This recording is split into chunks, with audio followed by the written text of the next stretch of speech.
It's your favorite YouTube dealer. I appreciate you guys for stopping in. I was just doing some midday scrolling on YouTube, looking for some stuff to watch, maybe some stuff to react to. It is Friday, and a lot of music tends to drop on Friday, and I came across this new Eminem upload called The Making of My Name Is. So it looks like they're going to play the music video and just give us some footnotes, which is kind of dope because I don't know a lot of the background of this video or how they got to this point. I just know that I heard it. And when I first heard it, I thought this was the craziest shit ever, which makes sense that this blew him up because it was extremely original back then. I don't feel like there was anything else that was like this.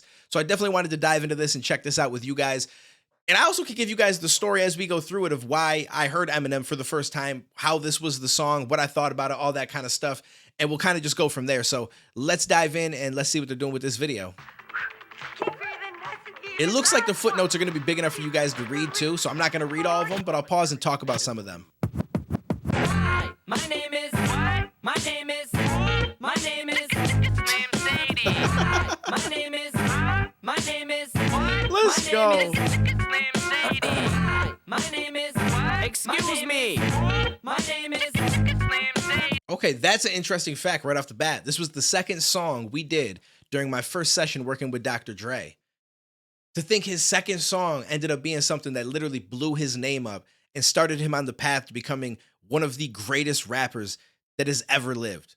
It's kind of wild, but it also makes you wonder, what was that first song? Is it something that ever came out? Is it something that they scrapped? Because now I want to know, if your second song ended up being this, what was that first one? And what else did you guys do in that first session? Can I have the attention of the class for 1 second? My name is. Hi, kids. Do you like Primus? Wanna see me stick 9-inch nails to each one of my eyelids? Wanna copy me and do exactly like I did? Yo. Try sit and get fucked up worse than my life is? My man, oh wait, hold up. My man said, do you like Primus? Because they edited out the fact that it said, do you like violence? But then he said, do you want to get effed up worse than my life is? Like, they let him say the F word. See, I don't remember this video back then, but that's wild that they didn't bleep out the F word, but they changed Primus. And I love the ad-libs of the little kid, like, yeah, uh-huh, like all excited and stuff to learn. That's wild. So this was the first song that I ever heard from Eminem.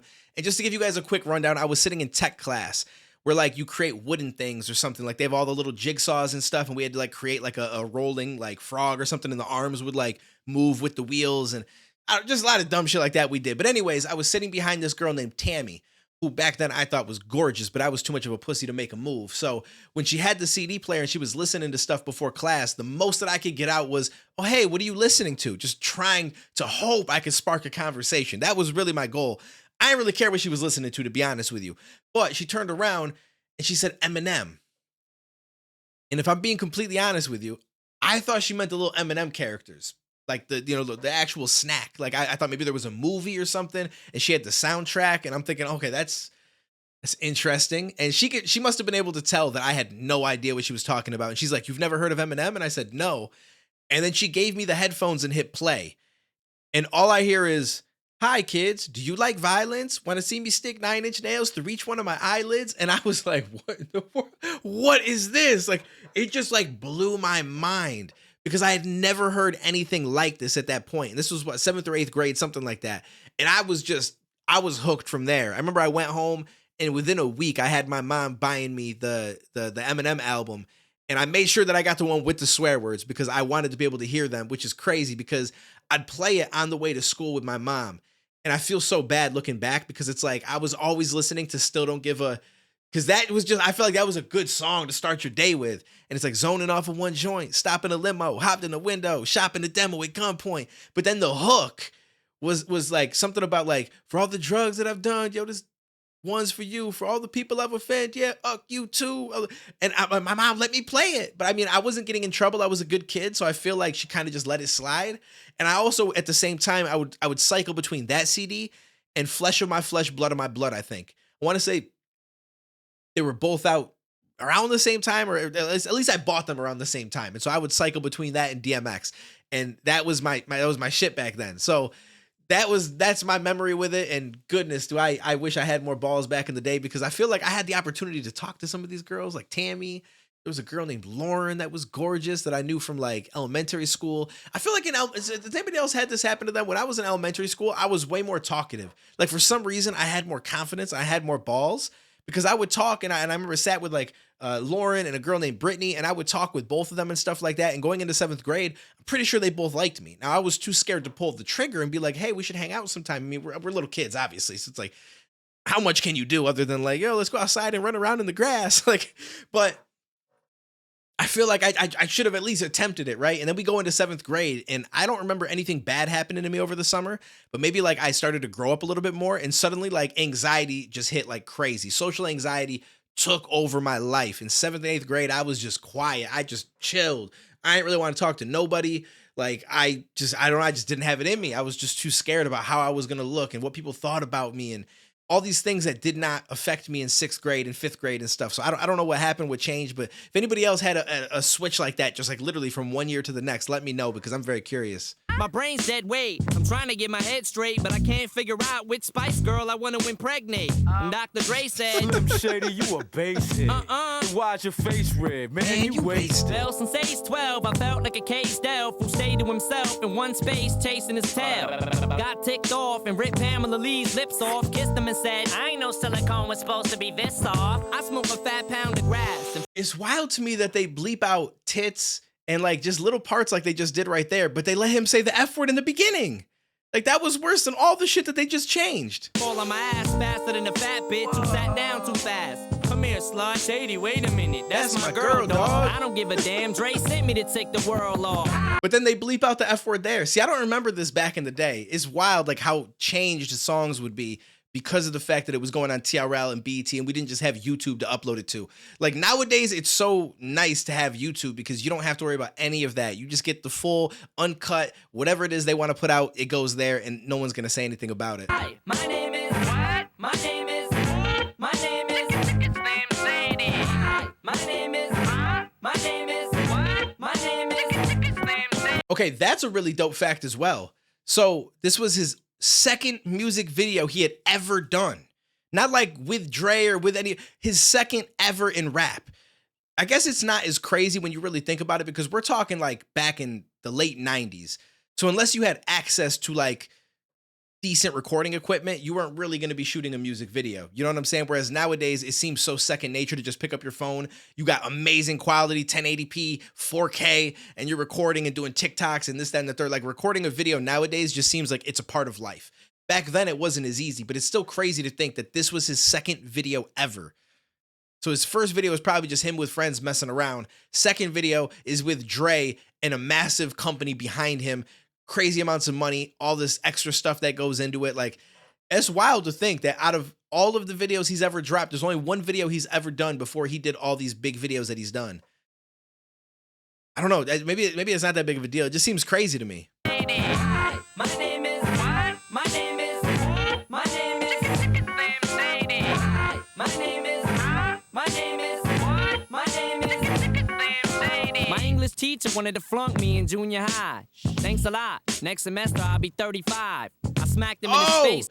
Georgie, my man, George Mirasan. He is 7'7". That man is tall. So okay, that's crazy. I don't think I realized that.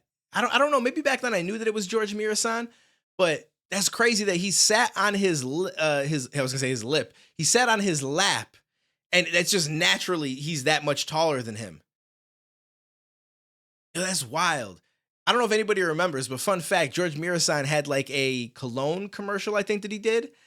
And they were trying to compete with Michael Jordan cologne back then. And I remember they sprayed Michael Jordan cologne in front of him, and he's like, smells like cabbage. Does anybody remember that? I swear that was a thing. Whenever I see this man or hear his name, that's the first thing I think was, smells like cabbage. Because I feel like they were trying to take shots at Michael Jordan's cologne and then sell some other brand of cologne. I don't know if it was his cologne, but he was marketing some kind of cologne at the time. With an eraser, chased him with a stapler, stapled his nuts to a stack of paper. Walked in a strip club, had my jacket zipped up, flashed the bartender, then stuck my dick in a tip cup. Extraterrestrial, running over pedestrians in a spaceship while they screaming at me. Let's just be friends. 99% of my life I was lied to. I just found out my mom does more dope than I do. That's wild. The shit that he said back then, 99% of my life I was lied to. I just found out my mom does more dope than I do. Like, the reason why I feel like Eminem was so good back then, obviously he was a master of the multi-syllable rhymes, but when you really listen to that first album, you don't hear a whole lot of double, triple entendres, right? Like the Eminem now that he's evolved into writing-wise packs in so much into each bar that you have so many different meanings throughout it, which is really, really dope. And I do enjoy it. But I feel like back then, the beauty of it was he just had a very strong vocabulary, and he had a really good way of just explaining stuff to you in his music, like telling you a story, painting a picture for you. It didn't have to be complex, didn't have multiple meanings to it. It was very straightforward, but it was just so well put together that there's not really a better way that you could have said it. Like, he was just a master with the words back then, and I absolutely enjoyed it. But it's cool because this right here talks about exactly what I was just saying. This video was the first big budget thing I had ever done. It was such a big deal to experience a soundstage, a full crew, and all the things that come with shooting.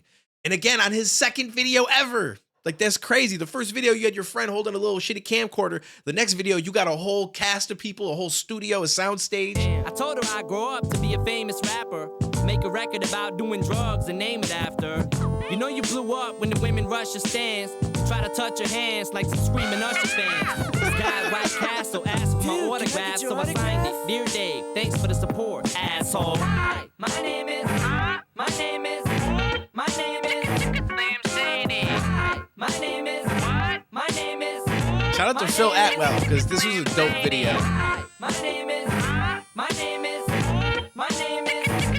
Shady. Hi, my name is what? My name is Slim Shady. Okay, so okay, this man was a part of some dope shit. Hi, my name is. He also did The Real Slim Shady, Stan, which is an amazing video. The song is what anchors it, but that video really gave you a visual for that song. Lose Yourself, which I believe is probably his biggest song still to this day, and then Just Lose It. So this man's been a part of some gold, basically. Stop the tape. This kid needs to be locked away. Get it? Dr. Dre, don't just stand there, operate. I'm not ready to leave. It's too scary to die. I'll have to be carried inside the cemetery and buried alive. Am I coming or going? I can barely decide. I just drank a fifth of vodka. Dare me to drive? This shit's All my crazy. life I was very deprived. I ain't had a woman in years, and my palms are too hairy to hide. Clothes ripped like the Incredible Hulk. Oh, so people were saying that they thought he was high on ecstasy in this scene right here where he's Bill Clinton? I mean, I was a kid, so I wouldn't have had any idea, to be completely honest with you. But looking at it now that I'm older, I don't see any reason why you would think that. But I'm also not, like, super well-versed in ecstasy. Like, I've never taken shit like that. I spit when I talk. I fuck anything that walks. Come here. When I was little, I used to get so hungry I would throw fits. How you gonna breastfeed me, Mom? You ain't got no tits. I lay awake and strap myself in the bed with a bulletproof vest on and tap myself in the head till I'm steaming mad. And by the way, when you see my dad, ask him if he bought a porno mag and see my ad. Yo, ask him if he bought a porno mag and see my. I actually like that. That was a switch from what the actual lyrics were, but that one actually hits. So looking back, this seems like the perfect introduction to the world and a perfect first single for my major label debut. So here's a question. If he would have picked some other song off the album, I think that it would have done well, but I'll be honest with you. I don't know that he would have blew up in the same way that he blew up off of this. I just feel like just people's first time hearing you. Hi, my name is Chicken Slim Shady. Like, I just feel like it's so perfect because he's literally saying, hi, my name is. It's the first time a lot of people had ever heard of him. And it was such a wild song where he said such crazy shit. And he kind of like gave you an insight to his life to an extent. Obviously, some of it, fabricated to an extent and just made to, sound better on a song and be kind of shock factory. But it worked.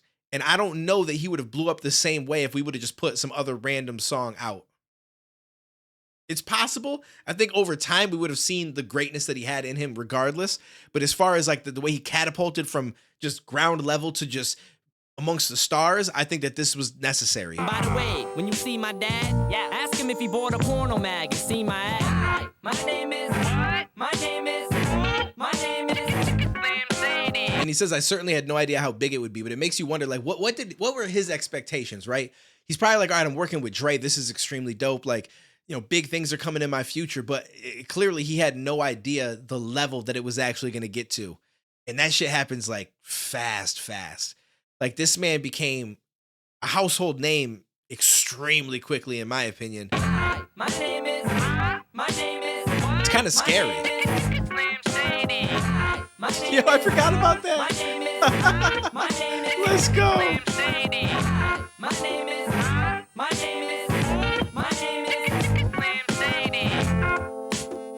I don't think I can write an update in 2024, but maybe I'll have them write "by my name was" on my tombstone. That's actually kind of dope. I'm not gonna lie to you. So I assume this is because somebody asked him if he would like to write an updated version in 2024. And again, I agree with him. I don't think that he could write an update because it's just he's in a different place now. Obviously, he's a multimillionaire. This man has probably insane amounts of money. And, you know, back then he was the hungry Eminem. The Eminem that had just come off trying to do different battles and travel and just make enough money to be able to pay his rent. Because I think he said that he got what is the word when they kick you out of your place? I can't think of it now. It starts with an E. He got why can't I think of the word? Anyways, he got kicked out of his place, right? I want to say because he told a story on Tyson's podcast about like climbing in the back window and still sleeping there, kind of squatting basically because he had been kicked out. And it's crazy to think that you went from that to just being like, you know, what he is now. So it's like you can't really recreate stuff that was made in that mindset at that time when he was also still probably doing some drugs and smoking and you know what I'm saying? Like he was just in a completely different mental space. To do it now, I feel like it'd kind of come across corny almost. It just wouldn't have the same, you know, effect. And it'd be more so like I'm forcing it because people want to hear me redo it. Then this is just how I feel about making music right now. I want to do this. So, you know, I would agree that it's probably in the best interest to not try to update it.